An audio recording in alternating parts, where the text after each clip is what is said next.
अस्सलाम वालेकुम नाज़रीन, जवाब दे कौन में आपको खुशामदीद कहता हूँ। मैं आपका मेज़बान उज़ैर खान ज़ई। आज का प्रोग्राम शुरू करने से कबल मैं उन तमाम नाज़रीन का बेहद मशकूर हूँ और शुक्रगुज़ार हूँ और मैं शुक्रिया अदा करना चाहता हूँ कि जिन नाज़रीन ने हमारे जवाब दे कौन को बहुत ज़्यादा पज़ीराई दी, बहुत अच्छे अच्छे कमेंट्स आपने दिए और ज़्यादा से ज़्यादा इस वीडियो को लाइक किया। इसी तरह आगे भी हमारी वीडियोज़ को, हमारे प्रोग्राम्स को लाइक करते रहें, शेयर करते रहें और अच्छे अच्छे कमेंट्स के ज़रिए अपनी कीमती राय से हमें ज़रूर आगाह करें। इसके अलावा हमारे यूट्यूब चैनल को लाजमी सब्सक्राइब कर लें, वहाँ पर आपको हमारी तमाम वीडियोज़ HD क्वालिटी में देखने को मिलेंगी। नाज़रीन, आज का जो प्रोग्राम है उसका आगाज़ करते हैं। आज का प्रोग्राम 2 टॉपिक्स पर मुश्तमिल है। आज का जो प्रोग्राम है वो जो 2 टॉपिक हैं वो इस वक्त बहुत अहम हैं और इंशाल्लाह आपको जो है वो ये प्रोग्राम भी, इस हफ्ते का प्रोग्राम भी आपको बहुत पसंद आएगा और आपकी अवामी उमंगों के मुताबिक जो आप चाहते हैं। हमारी कोशिश होती है कि हम आपके अवामी मसाइल, जो हमारे हैदराबाद शहर के जो अवाम के मसाइल हैं उनको हम जो है वो हाईलाइट करें, उनको ईवान बाला तक पहुँचाएँ, उन पर मैं आवाज़ उठाऊँ और उन पर जो है वो उनके हक़ाइक़ मालूम करके अवाम को वो तस्वीर दिखाऊँ जो आज तक उन्होंने ना देखी हो। तो नाज़रीन, हालिया तौर पर शहर हैदराबाद में पेट्रोल की किल्लत नज़र आई। मुख्तलिफ पेट्रोल पंप्स बंद रहे और मुख्तलिफ पेट्रोल पंप्स पे जो है वो रश नज़र आया। कहीं पेट्रोल था, कहीं नहीं पेट्रोल था। शहरियों की दौड़ें लगी रहीं पेट्रोल के हवाले से। शहरी हैदराबाद के आज का दिन भी जो है वो काफ़ी डिस्टर्ब गुजरा। गो के कल से कुछ पेट्रोल मिलना शुरू हुआ है। कल का दिन और आज का दिन थोड़ा बेहतर था। कुछ पेट्रोल पंप्स पे पेट्रोल मिल रहा था, लेकिन जो है वो फिर भी किल्लत मौजूद है। मुतादिद पेट्रोल पंप अब भी बंद हैं और उसके ऊपर बहुत सारे मसाइल हैं। इसके पीछे क्या वजूहात हैं? कीमतें कम होने के बाद बजाय आवाम को रिलीफ मिलने के, आवाम को तकलीफ़ में डाल दिया गया कि सस्ता पेट्रोल है लेकिन अवेलेबल नहीं है। तो इस पर हम तफसील से बात करेंगे। दूसरा टॉपिक हमारा है ट्रांसपोर्ट के हवाले से, जो कि एक शहर से दूसरे शहर जाने वाली ट्रांसपोर्ट है, ख़ास तौर पर AC वैन्स, बसेस, कोचेज़, जिसकी वजह से ना सिर्फ एक बहुत बड़ा जो तबका है जो कि इस कारोबार से मुंसलिक है, ड्राइवर्स, क्लीनर्स और जो कंडक्टर्स हैं वो, इसके अलावा जो ट्रांसपोर्ट चलाने वाले हैं वो भी शदीद मुश्किलात के शिकार हैं। इसके अलावा ये एक सस्ती सवारियाँ होती हैं आवाम के लिए, तो आवाम को भी और शहरियों को भी बड़ी शदीद मुश्किलात हैं, क्योंकि सिर्फ कारें चल रही हैं और कारें जो है वो दुगने रेट्स वसूल कर रही हैं। तो नाज़रीन, आज के जो 2 टॉपिक हैं उस पर बात करते हैं। तो पहला टॉपिक जो जिसमें हम डिस्कस करेंगे वो है ट्रांसपोर्ट का। तो ट्रांसपोर्ट के बारे में आपको बताऊं कि ट्रांसपोर्ट जो कि एक जो है वो बड़ी ज़रूरी चीज़ होती है और अगर किसी शहर से दूसरे शहर जाने के लिए, आपके लिए जो है वो आवाम के लिए ख़ास तौर पे जो AC वैन्स हैं, जो कोचेज़ हैं और जो बसेज़ हैं, वो एक सस्ती सवारी होती है और एक मुनासिब किराए में जो है वो एक शहर से आप दूसरे शहर जा सकते हैं। ख्वाह आप हैदराबाद से कराची जाएँ, सक्खर जाएँ या किसी भी शहर से हैदराबाद आएँ या किसी भी शहर में एक शहर से दूसरे शहर से आप मुंतकिल होना चाहें, सफ़र करना चाहें, तो ये एक मुनासिब सवारियाँ हैं कि जिसमें जो है वो कम पैसों में आप अपनी जो है वो मुतालिका जो मुकाम है जहाँ आप जाना चाहते हैं, जिस शहर में आप जाना चाहते हैं वहाँ जा सकते हैं। इसके अलावा दूसरा इसमें फिर लग्जरियस सिस्टम होता है जो कि कार का है। पहले तो कारें नहीं होती थी, पहले तो चलती बसें थी, उसके बाद AC वैन्स आई और उसके बाद कार आ गई। इस वक्त सिंध हुकूमत की जानिब से जो कि तमाम कारोबार खोल दिए गए हैं, फैक्ट्रीज़ खोल दी गई हैं, लेकिन उसके बावजूद जो ट्रांसपोर्ट का जो निज़ाम है वो अभी तक खोला नहीं गया है। उनको पता नहीं क्या खौफ है इस बात से कि जहाँ दीगर बाज़ारों में रश है, दीगर इलाकों में, दीगर कारोबारों पर भी लोग मौजूद हैं, SOP पर कहीं अमल दरामद हो रहा है, कहीं नहीं हो रहा है, लेकिन उसके बावजूद भी कारोबार जारी व सारी हैं, मार्केट्स खुल रही हैं। तो जो पब्लिक ट्रांसपोर्ट है उसको क्यों नहीं खोला जा रहा? क्योंकि पब्लिक ट्रांसपोर्ट से भी एक बहुत बड़ा तबका मुंसलिक है, जिनके रोज़गार मुंसलिक हैं। जो ड्राइवर्स इस पब्लिक ट्रांसपोर्ट को, जो बसें चलाते थे, कोचेस चलाते थे, वैन्स चलाते थे, वो बेरोज़गार बैठे हुए हैं। 2.5 माह से ज़्यादा लॉकडाउन को हो चुका है। इसके अलावा जो बहुत सारे जो ट्रांसपोर्टर्स हैं वो भी मुश्किलात का शिकार हैं, क्योंकि उनका स्टाफ, उनके अड्डों के किराए, उनका जो लोग काम करते थे उनके मसाइल, वो भी मसाइल का शिकार हैं। जबकि सबसे ज़्यादा जो मसाइल का शिकार है वो एक आम ड्राइवर है, कंडक्टर है, क्लीनर है, जो कि छोटी छोटी दिहाड़ियों पर इन गाड़ियों में काम करते हैं और रोज़ाना की बुनियाद पर गाड़ियों में काम करके अपने बच्चों का रोज़गार के मौके जो है वो फराहम करते हैं, अपने बच्चों का रोज़गार करते हैं। लेकिन उसके बावजूद सिंध हुकूमत की जानिब से जहाँ पर रिवायती बेहिस्सी का मुजाहरा किया जा रहा था, अब वो तो इस चीज़ के लिए भी तैयार नहीं थे कि बाकी के भी कारोबार खोले जाएँ, लेकिन उन्होंने बाकी के कारोबार खोल दिए। तो क्यों ट्रांसपोर्ट को SOPs के ऊपर अमल दरामद करके खोला नहीं जा रहा? इसको फौरी तौर पर खोलना चाहिए और SOPs पर अमल दरामद करके खोलना चाहिए ताकि थोड़ा बहुत निज़ाम चले। जबकि जो शहरियों को जो सहूलियात देने की बात जहाँ पे मैं कर रहा हूँ, तो शहरियों को सस्ती सवारी मैसर आ सके। कारों की पोजीशन में आपको बताता हूँ नाज़रीन, हैदराबाद से अगर आपको इस वक्त कराची जाना है तो कुछ प्राइवेट कार्स चल रही हैं और इसके अलावा रेंटा कार का सिलसिला होता है। अगर आप अपनी ज़ाती कार करते हैं तो इस वक्त वो जो आम दिनों में 6,000 रुपये की गाड़ी होती थी वो 10 से 15,000 रुपये डिमांड कर रही है। आउटबैक कराची की अगर आपके साथ 12 घंटे वो गाड़ी रहती है तो 10,000, 8,000, 12,000, 15,000, जैसा फिर जिस तरह हर लोगों की अपने अपने लोगों की जो है वो अपने अपने जो कार मालिकान हैं उनके अपने अपने रेट्स बन चुके हैं। इसके अलावा जो सवारी वाली कार चलती है उसका 600 और 500 रुपये किराया होता था, वो 1,000 से 1,500 रुपये हो चुका है, जो कि एक गरीब आदमी के लिए बहुत मुश्किल मरहला होता है कि वो 1500 रुपये दे के कराची जाए, फिर वहाँ से बस में बैठ के दूसरे इलाकों में जाए, उसके बाद 1500 रुपये देकर हैदराबाद आए। तो ये एक गरीब शख्स के लिए, किसी गरीब फ़र्द के लिए, किसी गरीब शहरी के लिए बहुत मुश्किल मरहला है और बहुत मुश्किल काम है कि वो इतने पैसे खर्च करके एक शहर से दूसरे शहर जा सके। अगर किसी के घर में किसी के रिश्तेदारों में मैयत हो जाए या कोई और इशू हो जाए तो उसमें भी परेशानी का सामना है। नाज़रीन, इसी तरह हम आपको जो है वो दिखाते हैं कि शहरियों की क्या परेशानी है ट्रांसपोर्ट के हवाले से। ड्राइवर्स और क्लीनर जो कि बेचारे बदहाल हैं इस लॉकडाउन की वजह से, इस ट्रांसपोर्ट की बंदिश की वजह से, उनकी क्या सूरत हाल है। एक छोटा सा पैकेज हमारी टीम ने तैयार किया, वो देखते हैं, उसके बाद फिर बात करते हैं। अस्सलाम वालेकुम। ये आज तकरीबन 3 महीने हो गए कि पूरे पाकिस्तान के अंदर, तकरीबन बल्कि सिंध के अंदर 3 महीने से ट्रांसपोर्ट बिल्कुल बंद है। हालांकि हर आदमी जानता है एक एक गाड़ी से 15-15 लोगों की रोज़ी बिल्कुल जो है ना जुड़ी हुई है। एक उसके अंदर ड्राइवर है, एक कंडक्टर है, एक क्लीनर होता है, फिर उसका अड्डे वाले होते हैं, हाकर्स होते हैं, स्टार्टर्स होते हैं, अड्डा मालकान होते हैं, स्वीपर होते हैं, इलेक्ट्रिशियन होते हैं, कुशन होते हैं, कुशन वाले, स्पेयर पार्ट्स वाले, आयल वाले, टायर पंचर वाले। एक एक आदमी से 15-15, 20-20 लोगों की रोज़ी जुड़ी हुई है। लेकिन फिर भी हर कारोबार चल रहा है। देखो जितने भी कारोबार है सबको SOPs दे दिए, SOPs के तहत चला रहे हैं, कुछ को भत्ते के तहत चला रहे हैं। पुलिस वाले आते हैं, भत्ता फिक्स करते हैं दुकानदारों से, जिस चीज़ के ऊपर भी होता है भत्ता फिक्स करते हैं और उसके ऊपर कट जाते। हमने कितनी 12 दफ़ा सिंध गवर्नमेंट से कहा है कि हमें SOPs दे दें, हम SOPs के तहत भी चलाने के लिए तैयार हैं। लाखों रुपए, करोड़ों रुपए की गाड़ियाँ हैं, गल सर्दी हैं, बिल्कुल जंग लग गया है, टायर खड़े खड़े बस्ट हो गए हैं, लेकिन गवर्नमेंट को कोई ख्याल नहीं है। पंजाब गवर्नमेंट ने ट्रांसपोर्ट चलाई, KP के गवर्नमेंट ने चलाई, बलूचिस्तान ने चलाई, तो हम तो हर SOPs के तहत चलाने को तैयार है। लेकिन वज़ीर आला सिंध मुराद अली शाह को ट्रांसपोर्टरों से ही क्यों तकलीफ़ है? तमाम ताजिर जो है उनको SOPs के तहत खोलने की इजाज़त है। ट्रांसपोर्ट ने क्या बिगाड़ा है? क्यों सुतेली माओ वाला सलूक कर रहा है मुराद अली शाह? हमारे तो दिल से इसके लिए बद्दुआएं निकलती हैं कि खुदा इसको तबाह व बर्बाद करे। जिस तरह लंदन में इसको और शर्जील मेमन को कसिनो के आगे खड़े होकर एक आम शख्स ने जलील किया, अल्लाह करे हर दिन ये जलील हो, हर रात ये जलील हो। खुदा इनसे हमारी जान छुड़ा दे, इन हुक्मरानों से हमारी जान छुड़ा दे। हम किसी पे तनकीद नहीं कर सकते हैं। सियासतदानों पे तनकीद करते हैं तो कोई बोलता है पटवारी है, कोई बोलता है जाला है, कोई बोलता है यूथिया है। ना घरों में हम चैन से रह सकते हैं, 2-2 नींद की गोलियां खा के भी नींद नहीं आती है।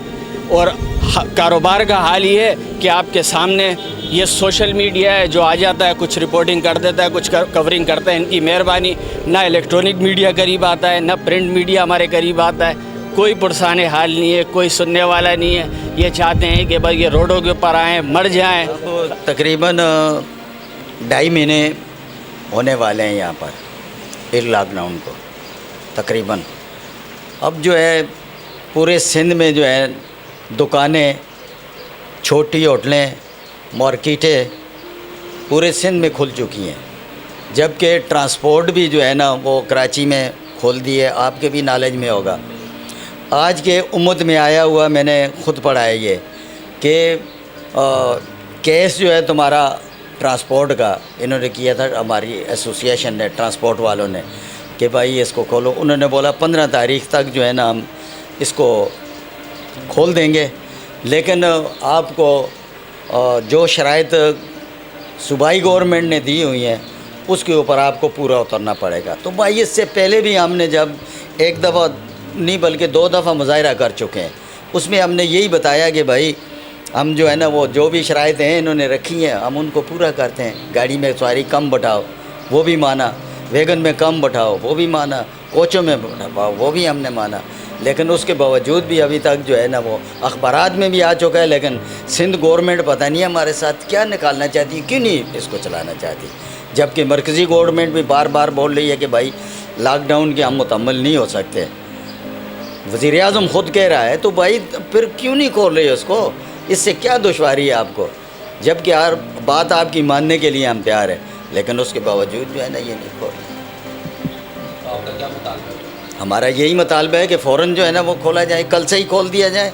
क्योंकि जब पूरी सिंध में और जगहों में, आज सखर में भी उन्होंने खोल दिया, तो भाई ये कराची हैदराबाद वालों ने क्या इनसे क्या लेना चाहते हैं ये हैदराबाद कराची से? भाई इनको भी ट्रांसपोर्ट को चलाओ ताकि मज़दूर हैं, छोटे छोटे बच्चे हैं उनके, यकीन करो कि फाका कशी तक आ गए।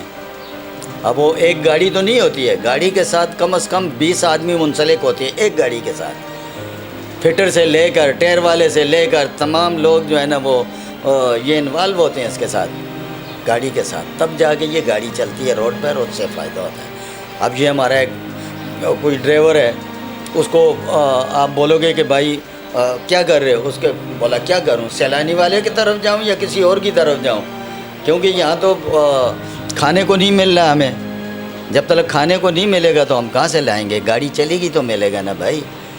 तो ये मज़दूर बेचारे सारे परेशान हैं, इनके लिए जो है ना कम से कम आप ये हमारी पहुँचाओ कि भाई जब सब चल गया है, उम्मत में भी आ गया है कि भाई ये शराइत तस्लीम करने के लिए तैयार हैं वो जो है, तो इसको चलाओ गाड़ियों को कल। इधर से हम हैदराबाद से चलाएंगे, उधर से हमारे कराची में दूसरे ट्रांसपोर्टर बैठे हुए हैं वो चलाएंगे। ये तकरीबन 2-2.5 महीने हो गए हैं, ट्रांसपोर्ट जो है बिल्कुल बंद हो गई है, जिसकी वजह से जो है हम लोग बहुत परेशान हैं। एक तो मुसाफिर हजरात जो है बेचारे बहुत परेशान हैं, यहाँ जो कारें हैं वो बहुत ज़्यादा किराया ले रही है ना, 5-5 हज़ार रुपये किराया ले रही है। अब गरीब आदमी जो है वो कैसे जाएगा कराची। अब जो है हम लोग यहाँ बहुत से जो हमारे यहाँ कराची से आए हुए हैं, तो अब वो बेचारे जो है वापस कराची जा नहीं सकते। अब एक गाड़ी के ऊपर जो है तकरीबन ड्राइवर भी है, कंडक्टर भी है, पंक्चर वाला भी है, रेडिएटर का मैकेनिक है, कमानी मेकर है, बहुत सारे हजरात की जो है इससे रोज़ी जुड़ी हुई है। वो भी बेचारे लोग जो है बहुत परेशान हैं। आप यकीन करें यहाँ ड्राइवर कंडक्टर आते हैं बेचारे रोते हैं कि जो है हम जो है अपने बच्चों को कहाँ से जो है खिलाएँ। लोग जो है फाका कशी पे। पहले मसला ये है कि लॉकडाउन से पहले मैंने एक वीडियो बयान जारी किया था, मुराद अली शाह साहब को मैंने कहा था कि आप लॉकडाउन तो कर रहे हैं, लेकिन देख लें कि आप लॉकडाउन करने के साथ यहाँ पे हज़ारों लाखों लोग जो है ना फाकों से मर जाएंगे या वो बेचारे दर बदर हो जाएंगे। तो ये बात तो ऑन रिकॉर्ड है बाकायदा। दूसरी बात ये है कि जब और सूबों ने SOPs के साथ तमाम ट्रांसपोर्ट, चाहे वो इंटरसिटी हो चाहे बैनुल सूबाई हो, वो खोल दी है, और सियाहती प्रोग्राम, होटलें, रेस्टोरेंट है, हर चीज़ कारोबार खुल चुका है दूसरे सूबे में, जैसे पंजाब है, KP के है, बलूचिस्तान का थोड़ा सा मसला है अभी। तो आप क्यों नहीं खोल रहे हो? आपने SOPs के साथ जब शॉपिंग मॉल खोल दिए हैं, दूसरी चीज़ें खोल दी हैं। इस वक्त सिंध के अंदर सिर्फ 3 चीज़ें बंद हैं, एक ट्रांसपोर्ट बंद है, इंटरसिटी तो आपने खोल दी SOP के साथ। तो अब ये है कि आप ये जो बैनुल सूबाई जो सिंध के अंदर पूरे ट्रांसपोर्ट है, आप इसको खोल दें SOPs के साथ, बिल्कुल ट्रांसपोर्टर आपके साथ ताउन करेंगे। और एक गाड़ी के साथ जैसा अली ज़मान भाई ने फरमाया कि तकरीबन 8-10 आदमी होते हैं, तो ये 8-10 आदमी के पीछे एक आदमी के पीछे 6-6 बच्चे भी हैं, उनकी बीवी है, वो सब फाका कशी पे मजबूर हैं, बेचारे दरबदर हो रहे हैं। मालिक उनको कब तक खिलाएंगे? मालिक खुद सफ़ेद पोश, मैं खुद, मेरे 3 बेटे हैं वो बेरोज़गार होकर बैठे हुए हैं। तो मसला कहने का ये है कि मुराद अली शाह साहब, आपसे हमारी ये रिक्वेस्ट है, पहले भी ये रिक्वेस्ट थी और अब भी आपसे, कि SOP के साथ आप ट्रांसपोर्ट करें। मेन हैदराबाद शहर जो है, ये जो आपका हैदराबाद शहर है, इससे आपकी पूरी सिंध की ट्रांसपोर्ट चल रही है। मैं वज़ीर ट्रांसपोर्ट का बेहद शुक्रगुज़ार हूँ। उन्होंने जिस तरह ज़िले हैदराबाद में और पूरे सिंध के ज़िलों में लोकल ट्रांसपोर्ट चलाने की इजाज़त दी है, इसी तरीके से ज़िले टू ज़िले हमें चलाने की इजाज़त दी जाए, उसका नोटिफिकेशन जारी किया जाए।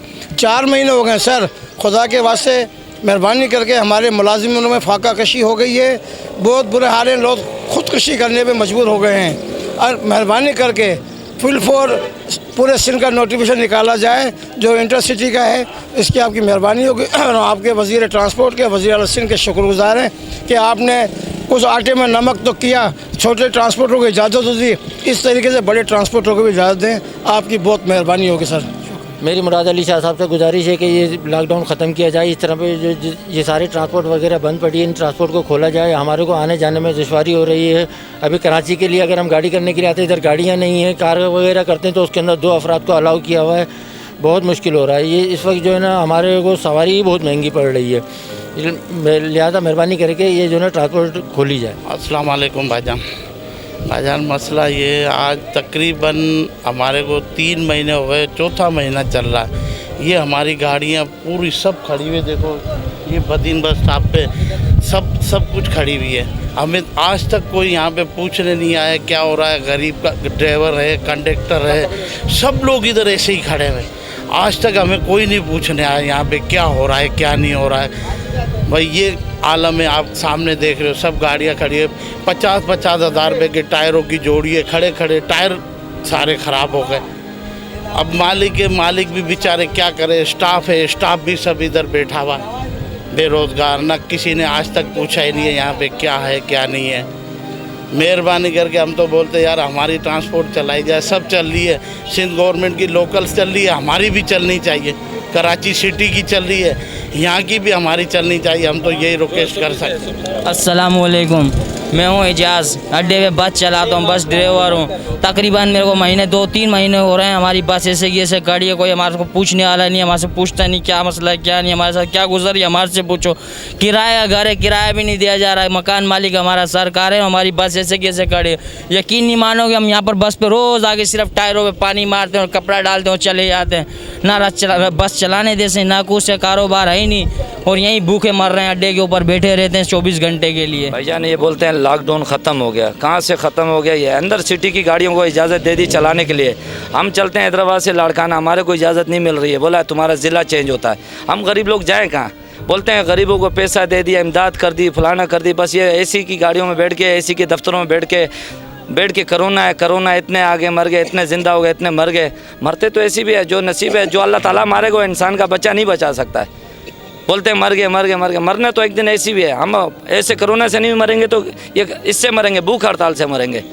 हमारे मकान के किराए चढ़े हैं, 4-4 महीने के किराए चढ़े हुए हैं, दुकानों के बिल चढ़े, जो दुकान वाले हैं वो अभी राशन भी नहीं दे रहे। इन लोगों ने बोला राशन दिया, एक आदमी जो गरीब है उसको राशन देते हुए बताओ। ये सब अपने रिश्तेदारों में राशन बांट रहे हैं। हमारे से शनाख्ती कार्ड की कापियाँ ली हुई 6 महीने 3 महीने पहले ली हुए, अभी तक राशन नहीं आया।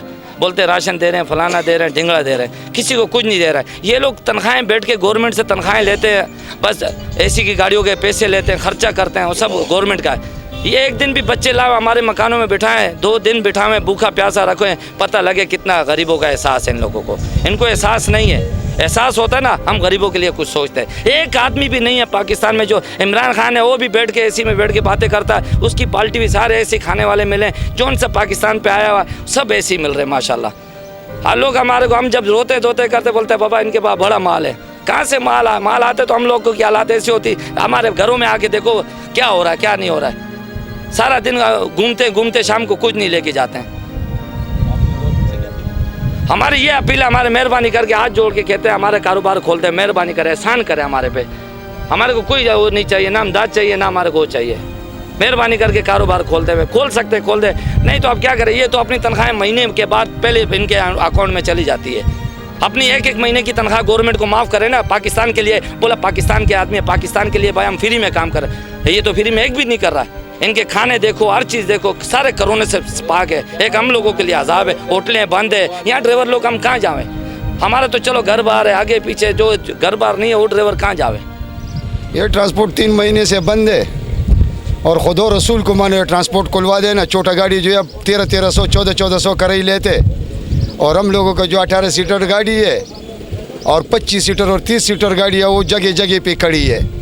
टेर मेर तो पट गया, और बाकी हम लोग भी भूख से मर रहे। हम लोग का हालात तो खुद ही पाकिस्तान ट्रांसपोर्ट देखते क्या हाल है, और हम क्या बोल सकते। दुनिया ही जाम है, छोटा गाड़ियाँ चलते अच्छा खासा कर ही लेते, 3 आदमी बैठ जाते, उससे 4000 लेते, हमारे साथ 18 आदमी बैठते। तुम किधर देखते यार हमारे को? ये बदन स्टॉप है, हैदराबाद बदन स्टॉप।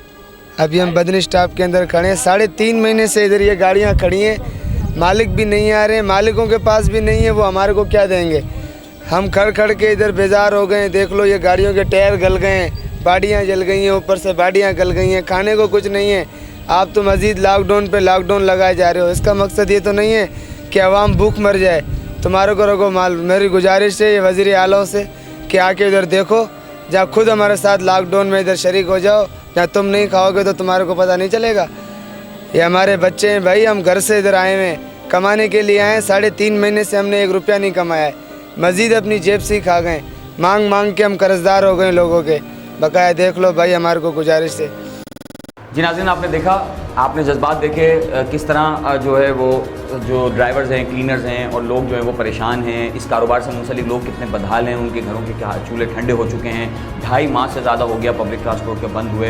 हुकूमत सिंध और हुकूमतें जो हैं, मुकामी हुकूमतें हों चाहे वफाकी हुकूमत हो, और मैं आपको ये भी बात नाज़रीन यहाँ बावर कराता चलूँ कि वफाकी हुकूमत ने पब्लिक ट्रांसपोर्ट खोल दी है, ट्रेन चल रही हैं,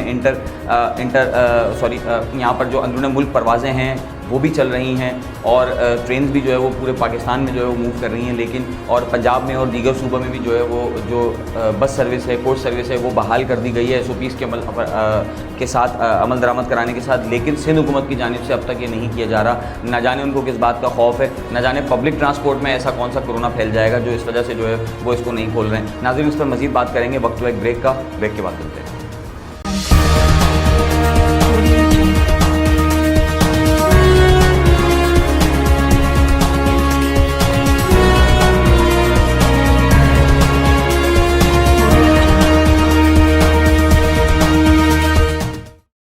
अब पहुंचेगी अवाम की आवाज ईवानों से लेकर पूरी दुनिया तक। अब अवाम बोलेगी हैदराबाद न्यूज के साथ। हैदराबाद शहर का अपना वेब न्यूज चैनल।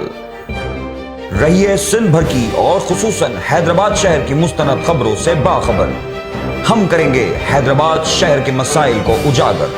हम दिखाएंगे पूरी दुनिया को हैदराबाद की एक बेहतर तस्वीर। खबरें, तबसरे, प्रोग्राम्स और वो सब कुछ जो आप देखना चाहते हैं, तो अभी फेसबुक पर जाइए और हमारा पेज लाइक कीजिए और यूट्यूब पर हमारा चैनल सब्सक्राइब करें। हैदराबाद न्यूज, अवाम का तर्जुमान।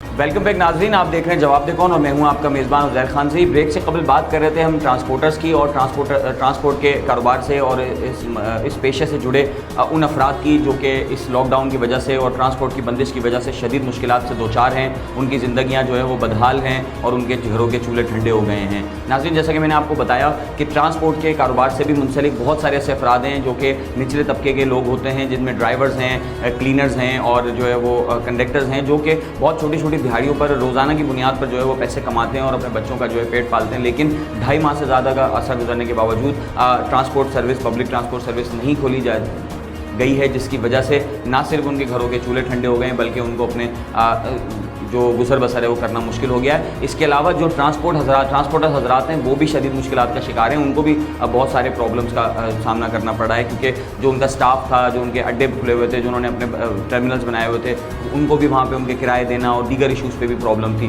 खैर, हम बात करेंगे गरीब अवाम की और साथ साथ परेशानी ये भी है कि जो शहरी हैं हैदराबाद के, उनको सबसे ज़्यादा तकलीफ है, क्योंकि जब बस सर्विस नहीं चल रही है, कोच सर्विस और वैन सर्विस नहीं चल रही है, वो एक सस्ती सवारी है, उनको मजबूरन महंगे दामों देकर कार सर्विस में जाना पड़ रहा है और कार सर्विस वाले भी दुगने दाम वसूल कर रहे हैं। इसी सारी सूरत हाल पर बात करने के लिए और हक़ाइक़ जानने के लिए हमने रब्ता किया है हैदराबाद के एक मारूफ ट्रांसपोर्टर जनाब असलम खान देसवाली साहब मेरे साथ इस वक्त मौजूद हैं अपने दफ्तर से लाइव। अस्सलाम वालेकुम असलम भाई, कैसे हैं? आपको वेलकम करता हूं मैं जवाब दे कौन में। बहुत बहुत शुक्रिया वक्त देने के लिए। असलम भाई, मुझे ये बताइए कि ये जो सारी सूरत हाल है, 2 माह से ज़ायद का अरसा लॉकडाउन को हो चुका है, तकरीबन तमाम ही कारोबार खोल दिए गए हैं, लेकिन ट्रांसपोर्ट अभी तक नहीं खोली गई। इसके ऊपर आप क्या कहना चाहेंगे? इस वक्त ट्रांसपोर्ट के हवाले से जो ट्रांसपोर्टर्स हैं, बस, वैन और मुख्तलिफ़ ट्रांसपोर्ट है, उसके मालकान, उनका पूरा स्टाफ, जिसे ड्राइवर कहते हैं, क्लीनर कहते हैं, कंडक्टर कहते हैं, हाकर कहते हैं, स्टार्टर कहते हैं, तमाम लोग बहुत परेशान हैं और बड़े उनके माली हालात ख़राब हैं। तमाम ट्रांसपोर्टर्स की गाड़ियाँ इस वक्त खड़ी हैं और बेरोज़गार हैं। तो असलम साहब, आप क्या समझते हैं कि तमामी कारोबार खुले हुए हैं? तकरीबन देखें ना, लॉकडाउन है, 7 बजे का टाइम है, SOPs पर अमल दरामद के साथ सारे कारोबार खोल दिए गए हैं, फैक्ट्रीज भी खोल दी गई हैं। तो क्या वजह है? आप क्या समझते हैं कि इसको भी खोल देना चाहिए कारोबार को या नहीं? और उसके ऊपर फिर आप इसके क्या मुहर्रिकात हैं, क्यों नहीं खोला जा रहा, क्या वजूहत है? इस वक्त सूरत हाल ये है कि पूरे पाकिस्तान में ट्रेन सर्विस शुरू कर दी गई है और डोमेस्टिक फ़्लाइट्स भी शुरू कर दी गई हैं SOP के तहत। तो पूरे पाकिस्तान से सिंध में गाड़ियां आ रही हैं, वहाँ पर ट्रांसपोर्ट शुरू हो गई है SOP के तहत। तो पंजाब से, सरहद से गाड़ियां कराची पहुँच रही हैं, हैदराबाद पहुँच रही हैं, लेकिन कराची, हैदराबाद से, सिंध से गाड़ियां नहीं जा सकती ये हमारे मुल्क का एक दोहरा कानून है कि एक सूबे में ट्रांसपोर्ट चल रही है, दूसरे सूबे में भी चल रही है, सूबा सिंध में नहीं चल रही है, नहीं चलने दे रहे। अब जबकि इंट्रा सिटी अंदरूनी शहर ट्रांसपोर्ट चलने की इजाज़त दे दी गई है, तो हैदराबाद से कराची, कराची से सक्खर, मुख्तलिफ़ अंदरूनी सिंध जो चलने वाली गाड़ियाँ हैं उनकी इजाज़त होनी चाहिए ताकि लोग अपना रोज़गार कर सकें। इस वक्त बेरोज़गारी है और लोग बहुत परेशान हैं। लॉकडाउन की वजह से तकरीबन 2-2.5 माह जो सूरत हाल रही, तो सफ़ेद पोश लोग जो है बड़े ही परेशान रहे और उनके घर में राशन तक नहीं था। बहरहाल मैं यही कहना चाहूँगा कि ट्रांसपोर्ट फौरी तौर पर SOP के तहत खोल देनी चाहिए। अच्छा, आप क्या समझते हैं ये जो ट्रांसपोर्ट नहीं खोली जा रही है सिंध हुकूमत की जानिब से, बार बार उनका इस बात पर जो है वो बड़ा ज़ोर है कि ट्रांसपोर्ट हम नहीं खोलेंगे, तमाम कारोबार खोल दिए गए, जुलूसों में रश है, जनाज़ों में रश है, कल मिनिस्टर के भी जनाजे में रश था, हर जगह पे लोग मौजूद हैं, तो ये ट्रांसपोर्ट बंद करके सिंध हुकूमत कौन सी इनके पास ऐसी पॉलिसी है, वो ऐसा क्या फार्मूला लेकर आए हैं कि ट्रांसपोर्ट अगर बंद रहेगी और वो भी पब्लिक ट्रांसपोर्ट जिससे आवाम को सहूलत होती है, सस्ती सहूलत है, तो क्या आप समझते हैं कि आवाम को जो है वो मतलब इस तरह तकलीफ देके ट्रांसपोर्ट बंद रख के कितने लोगों को कोरोना से बचा लेंगे? सूरत हाल ये है कि कोरोना तो एक हकीकत है, उससे तो डिनाई नहीं कर सकते, लेकिन सूरत हाल कुछ इस तरह है कि जैसे ही शुरू में लॉकडाउन लगाया गया और लॉकडाउन की सूरत हाल ये थी कि तमाम खाने पीने की जो दुकानें थीं उनको 5 बजे तक खुलने की इजाज़त थी।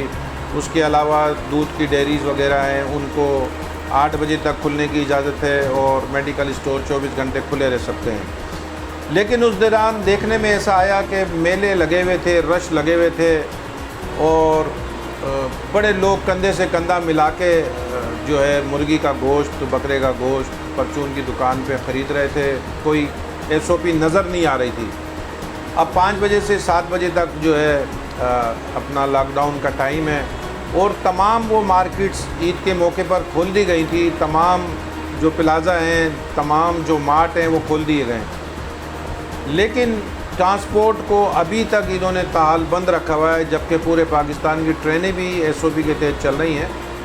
तो एक सिंध गवर्नमेंट कोई ऐसा तरीका बनाए कि ट्रांसपोर्ट अपनी रोज़ी कर सकें, एक SOP बना दें।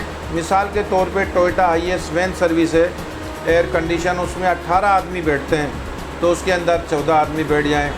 इसी तरह डीलक्स बस है, उसमें कोई 55-60 आदमी भेजते हैं, तो वो भी SOP के तहत कम करके बैठ जाएं। इसी तरह कोचेज़ हैं, उसमें 45 आदमी बैठते हैं, उनमें भी कम करके लोगों को बिठा दिया जाए।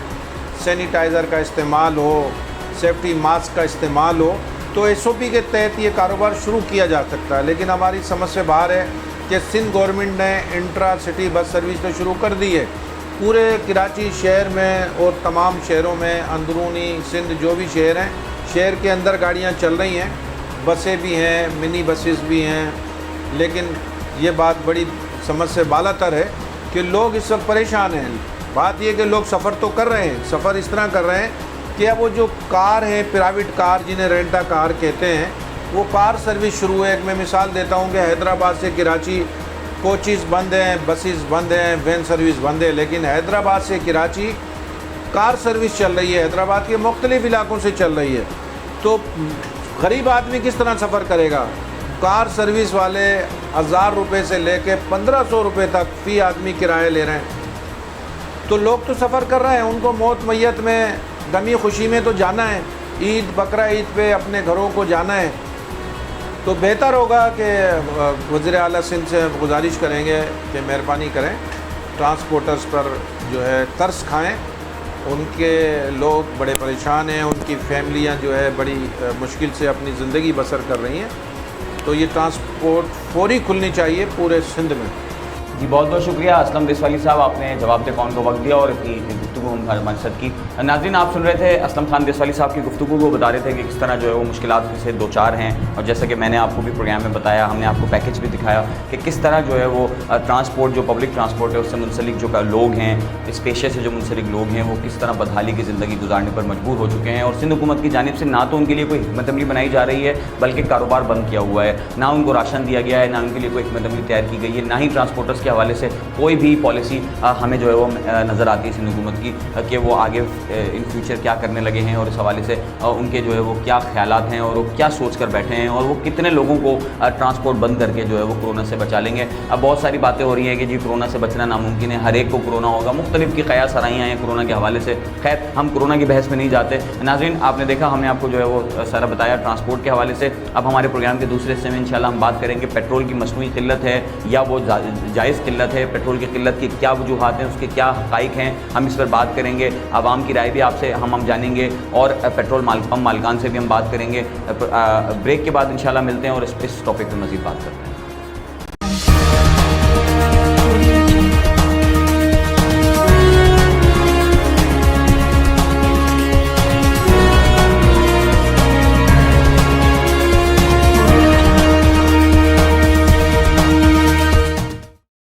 अब पहुंचेगी अवाम की आवाज ईवानों से लेकर पूरी दुनिया तक। अब अवाम बोलेगी हैदराबाद न्यूज के साथ हैदराबाद शहर का अपना वेब न्यूज चैनल। रहिए सिंध भर की और खुसूसन हैदराबाद शहर की मुस्तनद खबरों से बाखबर। हम करेंगे हैदराबाद शहर के मसाइल को उजागर। हम दिखाएंगे पूरी दुनिया को हैदराबाद की एक बेहतर तस्वीर, खबरें, तबसरे, प्रोग्राम्स और वो सब कुछ जो आप देखना चाहते हैं।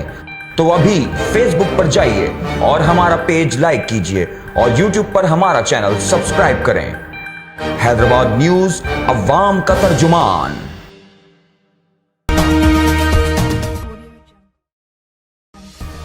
वेलकम बैक नाज़रीन, आपको मैं एक बार फिर खुशामदीद कहता हूं जवाब दे कौन प्रोग्राम में। जैसा कि ब्रेक से कबल हम बात कर रहे थे ट्रांसपोर्ट के हवाले से, पब्लिक ट्रांसपोर्ट की बंदिश और उस कारोबार की जो है वो बंदिश के हवाले से कितने लोग परेशान हैं हम आपको दिखा रहे थे। और आज प्रोग्राम का जो दूसरा हिस्सा है और उसके अंदर हम आपसे जो है वो दूसरे टॉपिक पर बात करते हैं। जैसे कि मैंने आपको बताया, पेट्रोल की जो किल्लत है, हालिया जो दिनों में पेट्रोल की किल्लत हमारी नज़र में आई। शहर हैदराबाद में लोग पेट्रोल के लिए दौड़े लगाते रहे, परेशान हाल फिरते रहे, कोई बोतल लेके घूमता रहा, कोई गाड़ी को पैदल धक्का लगाता रहा। मुतादिद मुकामात पर पेट्रोल पंप की शॉर्टेज नज़र आई, कहीं पेट्रोल मिल रहा था, कहीं ब्लैक में सेल हुआ, बहुत सारी चीज़ें हुई। और इस पिछले 6-7 दिनों में जब से 1 जून से पेट्रोल की मसनूआत में जो कमी की गई लास्ट टाइम 7 रुपये की और समथिंग, उसके बाद जो आवाम ने अजियत झेली है, पेट्रोल सस्ता होने का जो सज़ा और गुनाह उनको मिला है, जो उनको सज़ा मिली है, वो मैं आपको बयान नहीं कर सकता। लोगों की बड़ी तकलीफ़ें हैं क्योंकि इस वक्त पेट्रोल की शॉर्टेज भी है, इसके अलावा पेट्रोल की खपत भी बहुत ज़्यादा है क्योंकि ना सिर्फ कारोबारी सूरत हाल के हवाले से, जबकि लोड शेडिंग का ये बुरा हाल है तो जनरेटर्स में भी पेट्रोल चल रहे हैं और पेट्रोल की जो है वो जो मांग है वो बढ़ गई है। जब भी कोई चीज़ शॉर्ट होती है तो ख़ास तौर पे मैं अपने हैदराबाद के शहरियों से दरख्वास्त करना चाहूँगा कि आप जो है वो होका मत किया करें। जिस तरह लोग निकल पड़ते हैं उसको जमा करने के लिए, स्टॉक करने के लिए कि शायद अब ज़िंदगी भर ये चीज़ नहीं मिलेगी, ऐसा नहीं होता। कोई ना कोई प्रॉब्लम होती है, वक्त की अगर शॉर्टेज आ जाती है तो प्लीज़ दूसरे जो लोग जो कि ख़रीद ही नहीं सकते, अगर एक शख्स जो 50 रुपये का तेल ख़रीदने आया है और वो 50 का ही ख़रीद सकता है, आप 500 का ले जाएंगे, उसके हिस्से का भी ले जाएंगे, तो वो बेचारा क्या करेगा। तो मेरी शहरियों से भी ये दरख्वास्त है कि ये जो आप होका करके रश लगा देते हैं पेट्रोल पंप पे या कोई भी चीज़ शॉर्ट होती है तो आप जिस तरह उसको स्टॉक करने की कोशिश करते हैं, तो बराए मेहरबानी ऐसा ना किया करें। अपने से नीचे वाले लोगों का सोचा करें कि जिनके पास कम वसाइल होते हैं, थोड़े से वसाइल होते हैं और उनके पास वो ऑप्शन नहीं होता कि वो उसके अलावा मज़ीद अशिया को ख़रीद सकें। तो नाज़रीन, ये जो पेट्रोल की हालिया शॉर्टेज नज़र आई, वैसे तो गुज़िश्ता 2 रोज़ में पेट्रोल की शॉर्टेज में कमी वाक़ हुई है। मुतादिद पेट्रोल पंप पे पेट्रोल अवेलेबल है और वो जो शॉर्टेज थी वो ख़त्म हो गई है, वो लाइनें नहीं लग रही। लेकिन बहरहाल इशू बहुत बड़ा था हैदराबाद शहर में। आखिरकार ऐसा क्यों हुआ, इसके क्या पीछे महरक़ात थे, क्यों ये सब हुआ?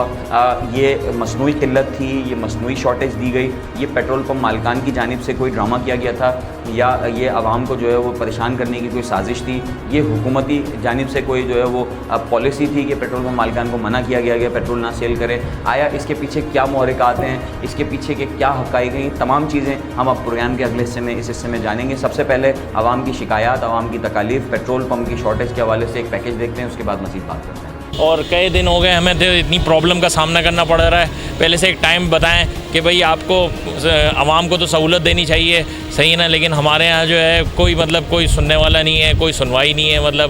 हम लोग इतना परेशान हो रहे हैं, हम लोग ऑफिस जाने वाले लोग हैं, हमें इतनी परेशानी होती है। गाड़ी रास्ते में बंद हो जाए तो हम कहाँ से पेट्रोल के लिए हम वो जाएँ।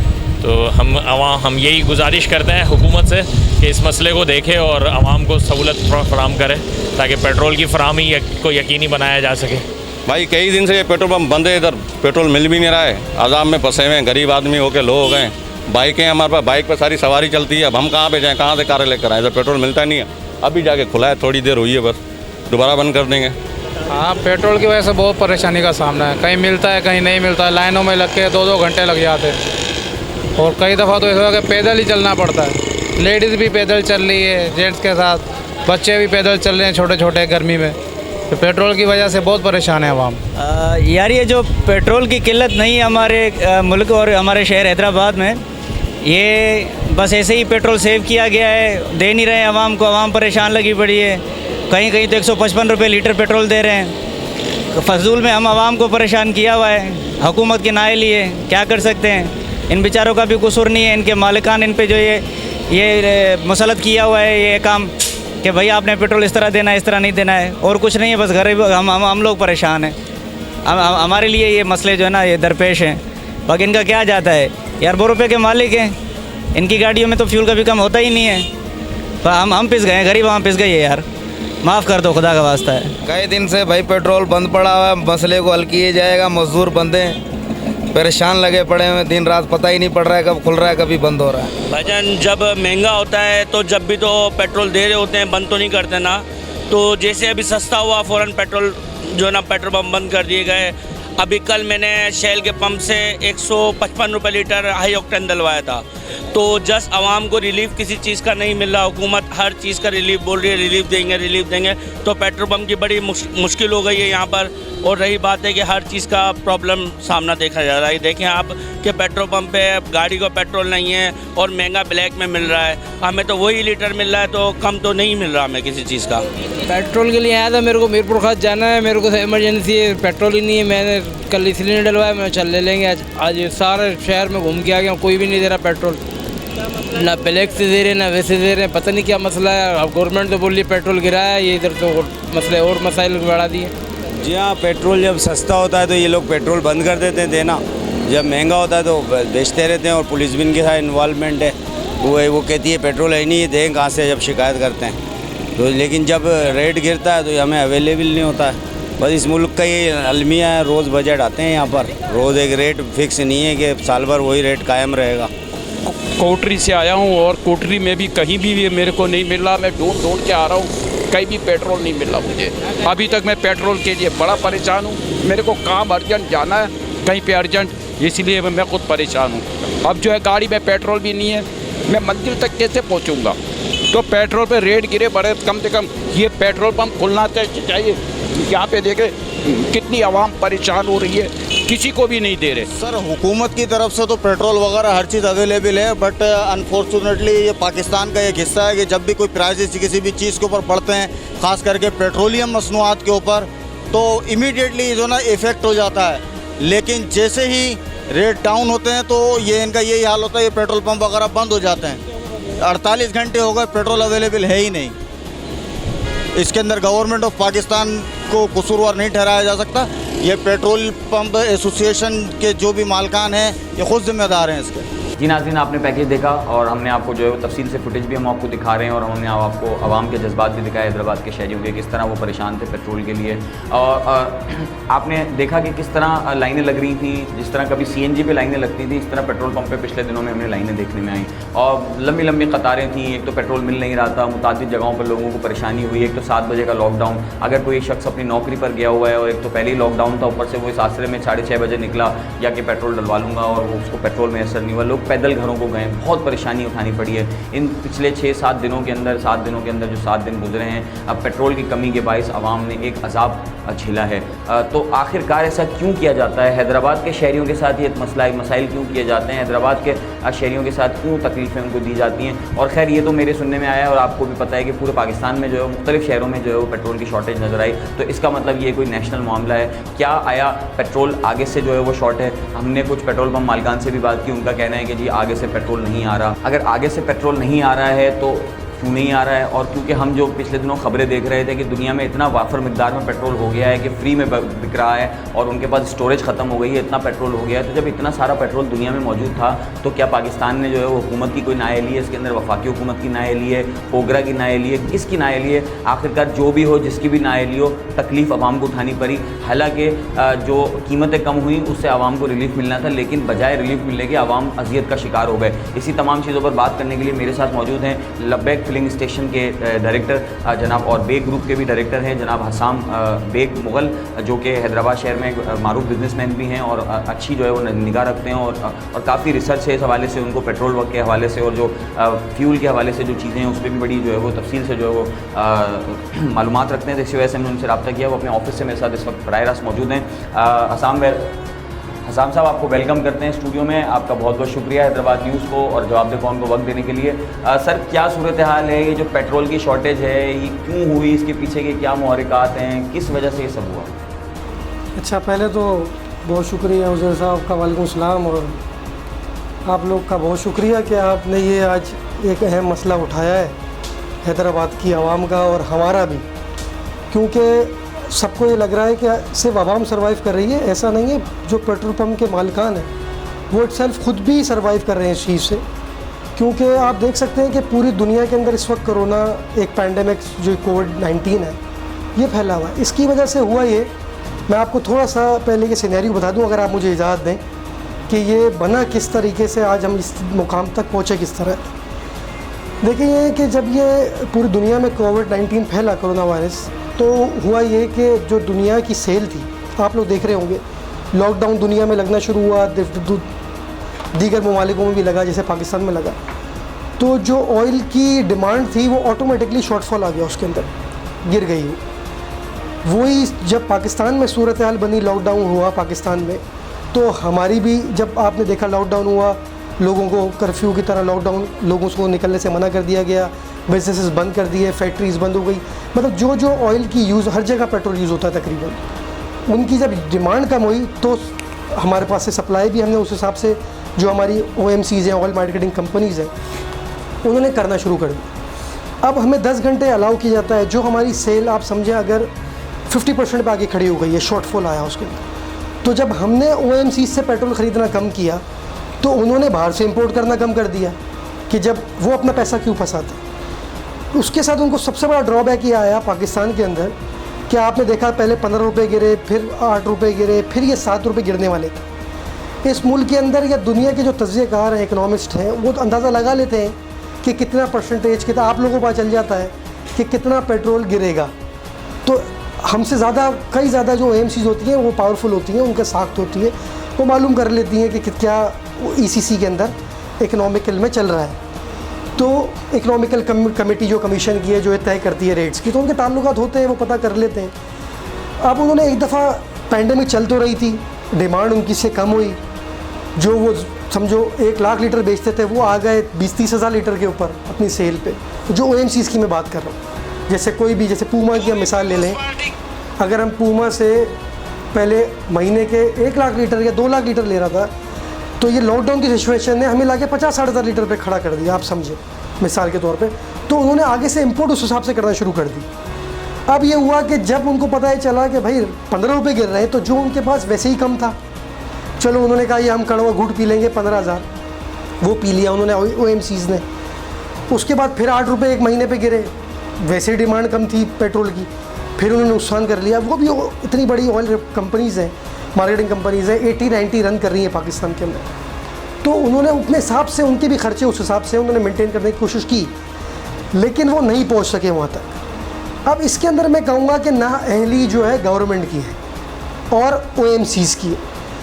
आपको बताना चाहता हूँ उज़ैर साहब कि गवर्नमेंट का जो ओगरा डिपार्टमेंट है, oil and gas regulatory department जो है, उसकी एक टर्म्स एंड कंडीशंस में आता है कि जब वो लाइसेंस देती है तो वो तय करती है कि सिवाय जंग के कोई भी टर्मिनल 21 दिन से ज़्यादा कम का स्टॉक नहीं रखेगा अपने पास। लेकिन हमारे पास अनफॉर्चुनेटली 7 दिन से ज़्यादा का स्टॉक नहीं है किसी कंपनी के पास। अब तो आप देखें संडे तक बुरा हाल है, संडे तक आप देखेंगे मज़ीद स्कार्सिटी आ जाएगी इस पेट्रोलियम मसनूआत के ऊपर हमारे पास। अब हम मुझे बताएं ना कि अब आवाम को क्या लगता है कि मैं पेट्रोल का मालिक, आपसे मैं मुखातिब हूँ, आप ये बात समझेंगे और मैं आपके चैनल के तवज्जुह से इस जवाब दे कौन से मैं चाहता हूँ कि आवाम से मुखातिब हूँ कि आप एक बात समझें, मेरी भी एक बात समझें कि एक तो 10 घंटे या 8 घंटे गवर्नमेंट हमें अलाउ कर रही है पेट्रोल बेचने के लिए, जो लेबर मेरे पास काम कर रही है वो मुझसे तनख्वाह लेगी 24 घंटे की। मुझे कितनी रकात का सवाब है कि मैं पेट्रोल पंप बंद करके बैठ जाऊँ, अपना पेट्रोल जो वैसे ही 10 घंटे में मुझे 24 घंटे की सेल देनी है, मुझे क्या कितनी रकात का सवाब है, मुझे कौन एंड डे के ऊपर तनख्वाह के पैसे देके क्या गवर्नमेंट मेरी मदद कर देगी आगे कि ये आप 1 लाख 2 लाख ले अपनी तनख्वाह दे दें? कभी भी ऐसा नहीं होगा। मैं जो 10 घंटे की मेरी तो कोशिश ये होगी कि मैं इतना मेरे पास पेट्रोल हो कि मैं 10 घंटे मुस्तकिल सेल करूँ। आप देखें, मैं अगर आपको आपको दिखाऊँ डेटा अपना, उसकी अपने कैमरा रिकॉर्डिंग दूँ, जैसे ही मेरे पास गाड़ी ऑफलोड हो रही है, जैसे ही गवर्नमेंट का टाइम खुलता है, जो ऑन करने का हमारे टाइम अलाउ किया है, हम डिस्पेंसर अपने ऑन कर देते हैं। जब तक हमारा डिस्पेंसर पेट्रोल लेना टैंक से नहीं छोड़ता इटसेल्फ, सेल चलती रहती है हमारी। और आप हमसे पूछें कि हमें कितना दुख होता है, आपको मैं अपनी कॉल हिस्ट्री बताऊं, अपना मेरा मोबाइल चेक करें कि मैं किस तरीके से कंपनी से राब्ते में हूँ, किस तरह हम उनसे रिक्वेस्ट कर रहे हैं, मैं आपको अपने ईमेल्स दिखाऊं जो हम राब्ते कर रहे हैं। लेकिन कंपनी भी बोल रही है हम क्यों कितना नुकसान करें, किस हद तक नुकसान करें। फिर हम पे ऑब्लिगेशंस है, हम किसी से पेट्रोल ले नहीं सकते। आपको पता है मार्केट के अंदर ईरान से स्मगल हुआ पेट्रोल आता है, वो हम अपने टैंक ख़राब नहीं कर सकते।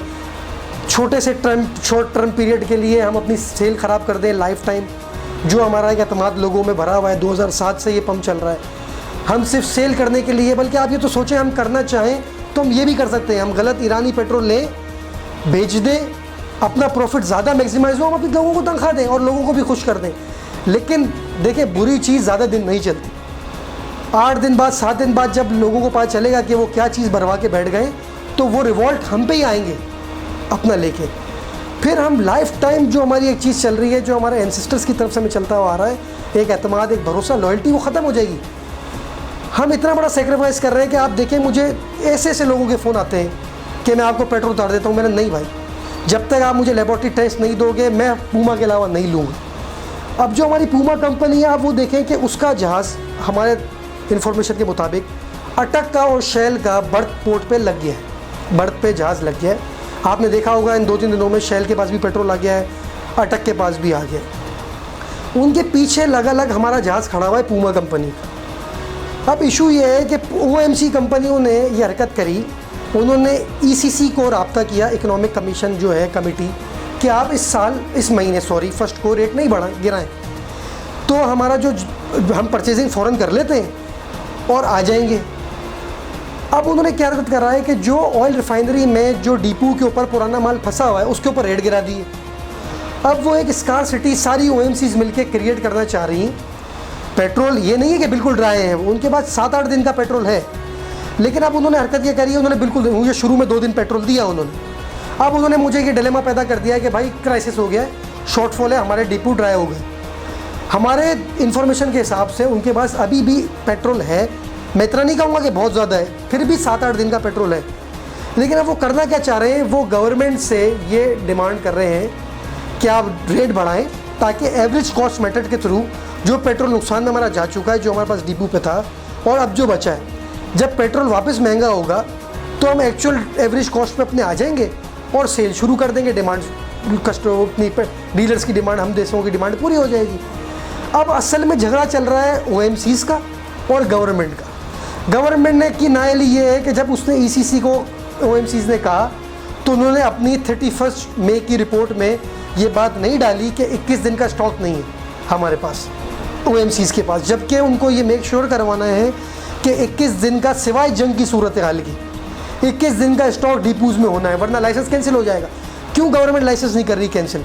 मैं तो कह रहा हूँ आप पूमा का भी लाइसेंस कैंसिल करें, आप शेल का भी लाइसेंस, जो सर्वाइव करवा रहे हैं आवाम को। 80 से 90s है, सिर्फ 7-8 ऑयल रिफाइनरीज हैं या OMCs हैं, टोटल 8 OMCs काम कर रही हैं पाकिस्तान के अंदर, जिनमें वन ऑफ द बाइको है, PSO है, वो स्टेट ऑयल है।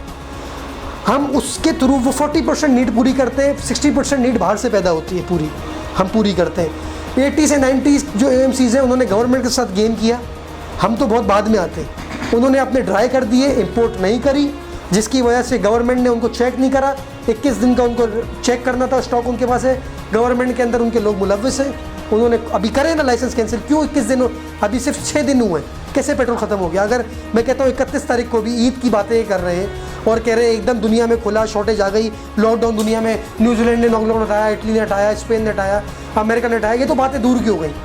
फिर भी 21 दिन का स्टॉक 6 दिन है, 15 दिन अभी और चलना चाहिए था पेट्रोल, लेकिन 3 दिन से ज़्यादा का पेट्रोल हमारी इन्फॉर्मेशन के मुताबिक नहीं है।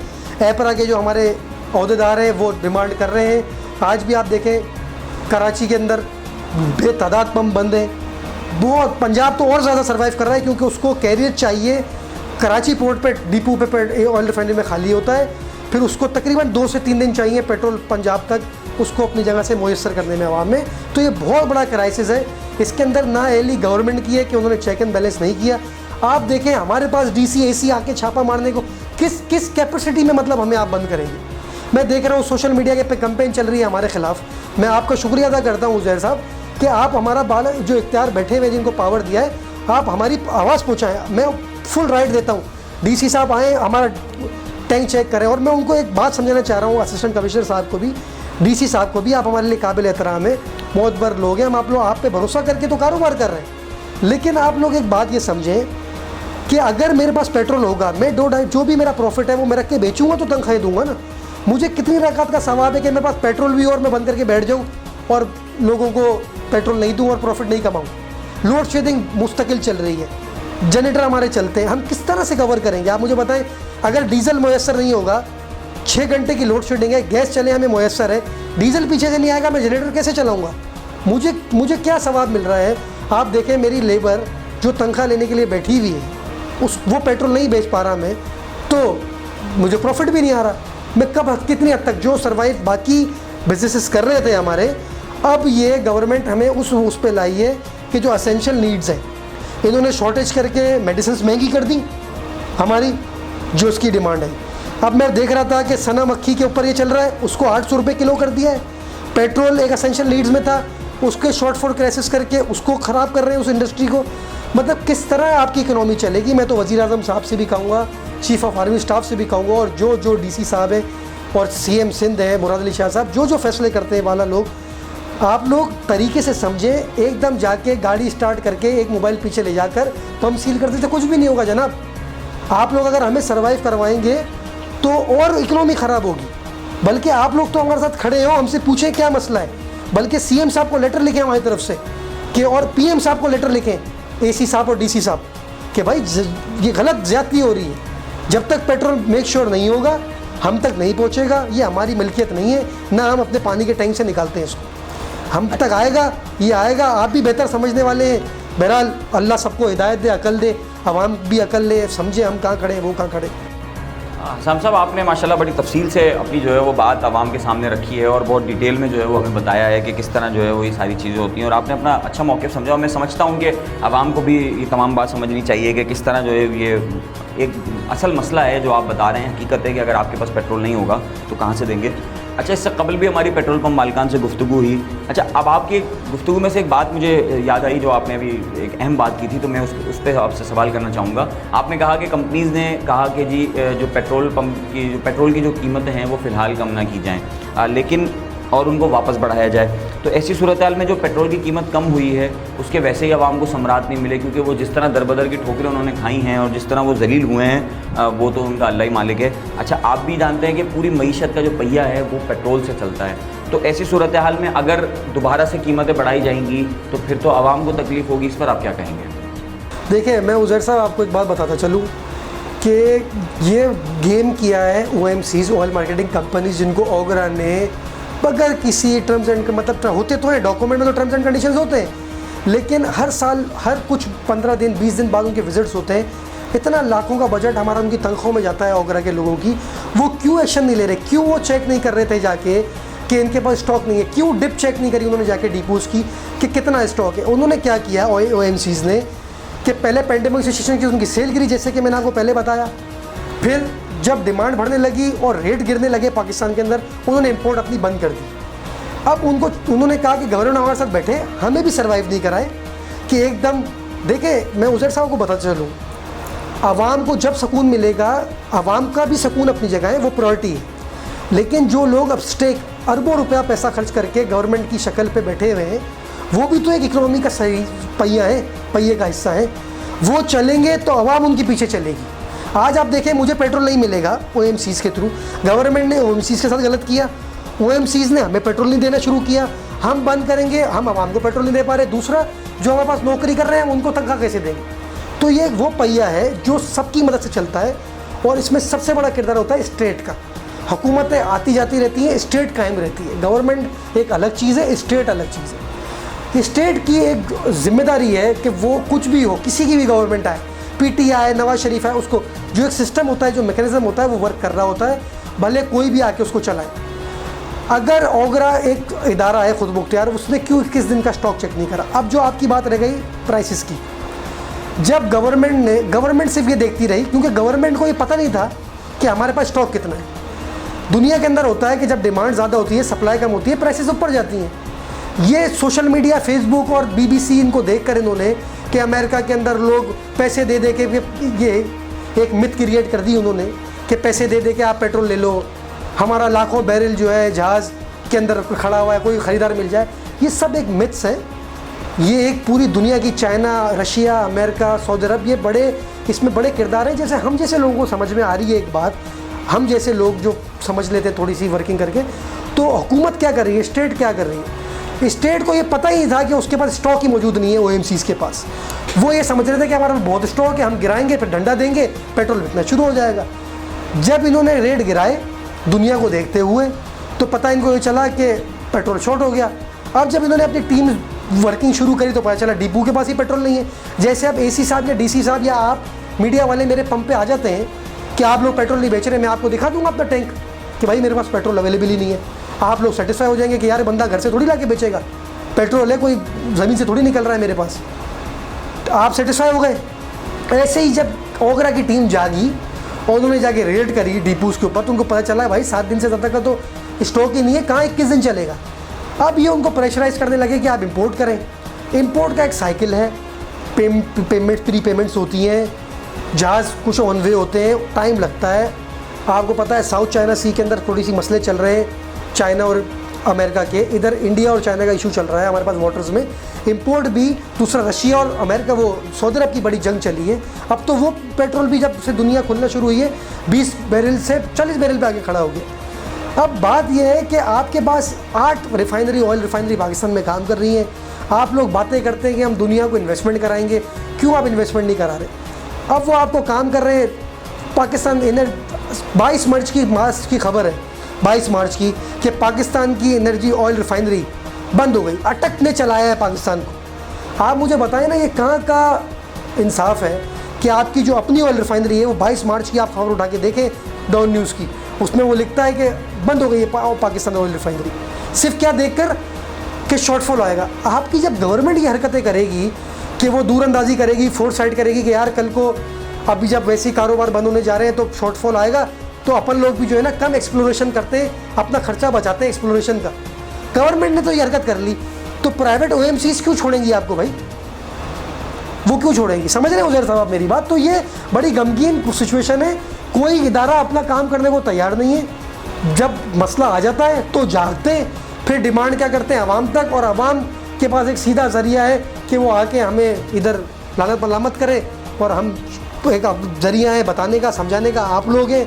मैं आपसे भी रिक्वेस्ट करूंगा कि मेरी आवाज़ पहुंचाएं, बाला इख्तियार तक पहुंचाएं कि आप लोग वहाँ से पेट्रोल देंगे, हम बेचेंगे, प्रॉफिट लेंगे, तनख्वाहें बांटेंगे, अपने भी रोज़ी रोटी करेंगे।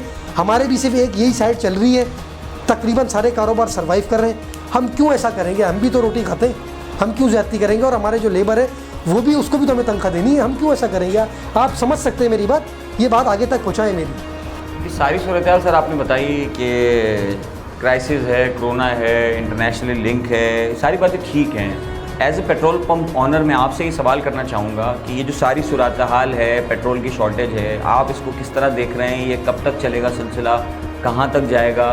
और ये कितने दिन तक जो है वो ये जारी रहेगा, ये शॉर्टेज कब ख़त्म होगी। दूसरा सवाल मैं साथ में क्या और ऐड करना चाहूँगा और मैं चाहूँगा कि आप मुख्तसरन जवाब दें, क्योंकि हमारे जो प्रोग्राम का वक्त है वो बहुत मुख्तसर रह गया है।